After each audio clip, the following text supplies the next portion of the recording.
बिस्मिल्लाहिर्रहमानिर्रहीम, अस्सलाम वालेकुम। एवन टीवी के न्यूज़ स्टूडियो से मैं हूं अलीशा बासी। शामिल करेंगे न्यूज़ हेडलाइंस। वज़ीर-ए-आज़म शहबाज शरीफ की डोनेशन सदर से मुलाकात, इक़्तिसादी उमूर पर तबादला ख्याल, दो तरफ़ी ताल्लुकात बढ़ाने पर इत्तफ़ाक़, रहनुमाओं का फ़लस्तीन के लिए गैर मुतज़लज़िल हिमायत का भी इरादा। शहबाज शरीफ आज D8 सरबराही इजलास से खिताब करेंगे, सरमायाकारी की अहमियत पर गुफ्तगू भी करेंगे। पाकिस्तान के बैलिस्टिक मिसाइल प्रोग्राम में ताउन का इल्ज़ाम, अमेरिका का 4 पाकिस्तानी कंपनियों पर पाबंदी लगाने का ऐलान, कराची की 3 और इस्लामाबाद की 1 कंपनी शामिल। तर्जुमान महकमे हाजा मैथ्यू मिलर ने कहा है कि हथियारों के ज़राए के खिलाफ कार्रवाई होगी।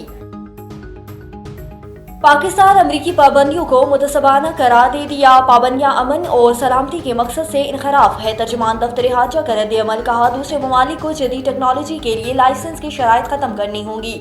इम्तियाजी तर्ज-ए-अमल इलाकाई और अलामती सलामती के लिए खतरा।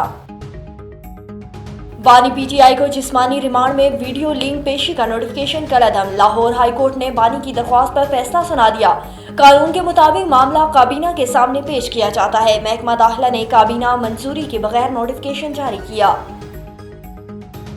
मुल्क के बेशतर इलाकों में मौसम सर्द और खुश्क, पहाड़ी इलाकों में शदीद सर्द। सकरदू -7, कल्लात -6, कोयटा में -4 रिकॉर्ड, इस्लामाबाद में पारा 1, लाहौर में दर्जा हरारत 5, कराची में 11 रिकॉर्ड। न्यूज़ स्टूडियो से फिर वक्त के लिए इतना ही। मजीद खबरों और अपडेट्स के लिए देखते रहिए A1 TV। A1 TV, सब पे नजर, अंदर की खबर।